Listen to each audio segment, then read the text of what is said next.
भाई ऐसा है कि मुसलमानों को वोटर लिस्ट में नाम रहने नहीं रहने से डरने की कोई जरूरत नहीं है।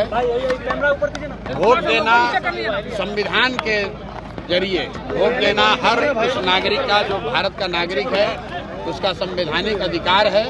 मैं मुसलमानों से इतना ही कहूँगा, ये मुसलमान और हिंदू का मामला नहीं। बिहार में हर वो गरीब जिसके पास पेपर शायद न हो, हर वो व्यक्ति 50 लाख से ज़्यादा बच्चे बिहार से बाहर मजदूरी करते हैं, उसमें सभी जाति सभी धर्म के लोग हैं, सभी वर्ग के लोग हैं। इसलिए घबराने की जरूरत नहीं है।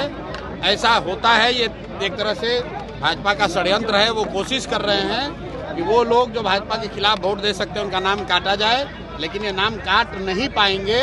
अगर आपको इलेक्शन कमीशन अभी आपका नाम काटने का धमकी दे रहा है या आपको डरा रहा है, तो आपको लगे रहना है। चुनाव आते आते सबका नाम शामिल होगा, जिसका नहीं होगा उसके लिए हम लोग लड़ाई लड़ेंगे, सारे दल वाले लड़ेंगे। इससे डरने की जरूरत नहीं है। आप डरिएगा तो सब कोई डराएगा। अपने हक के लिए आपको खड़ा होना है और वोट देना सबसे बड़ा अधिकार है। कोई आपका वो अधिकार छीन नहीं सकता है। एक बात समझ लीजिए कि चुनाव आयोग को नागरिकता तय करने की का उनको अधिकार नहीं है। सुप्रीम कोर्ट का ये गाइडलाइन है, सुप्रीम कोर्ट का जजमेंट है। चुनाव आयोग किसी की नागरिकता नहीं तय कर सकता है। चुनाव आयोग का काम वोटर लिस्ट बनाना है, वोटर लिस्ट के जरिए चुनाव कराना है। अगर चुनाव आयोग ये कह रहा है कि वोटर लिस्ट ठीक नहीं है, तो चुनाव आयोग को जवाब देना है कि भाई 1.5 वर्ष पहले इसी चुनाव आयोग से पार्लियामेंट का चुनाव हुआ है, मोदी जी इसी वोटर लिस्ट से चुनकर प्रधानमंत्री बने हैं। तो अगर वोटर लिस्ट खराब है, गलत है, तो मोदी जी क्या फिर से इस्तीफा देकर फिर से चुनाव लड़ेंगे?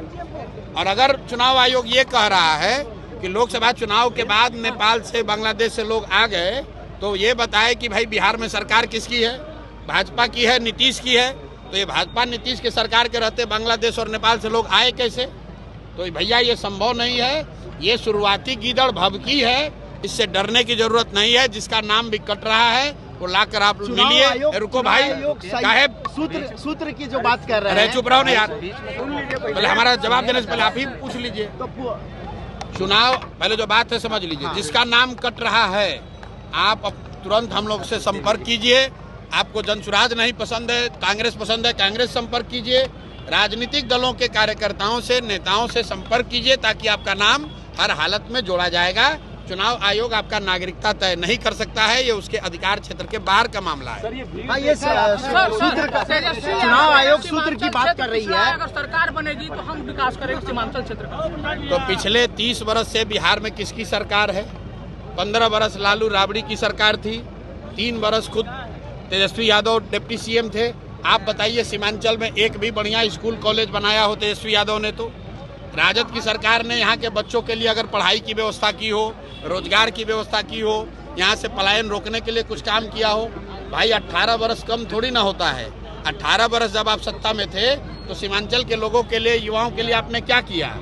राजद वाले जो हैं ये मुसलमानों को अपना किरासन तेल समझते हैं, मुसलमानों को किरासन तेल समझते हैं। मुसलमान जो है वो उनके लालटेन में किरासन तेल बनकर जल रहा है, मुसलमानों के बच्चों का भविष्य जल रहा है, और रोशनी लालू यादव के घर पर हो रही है। मुसलमानों के घर में तो अंधकार फैला हुआ है।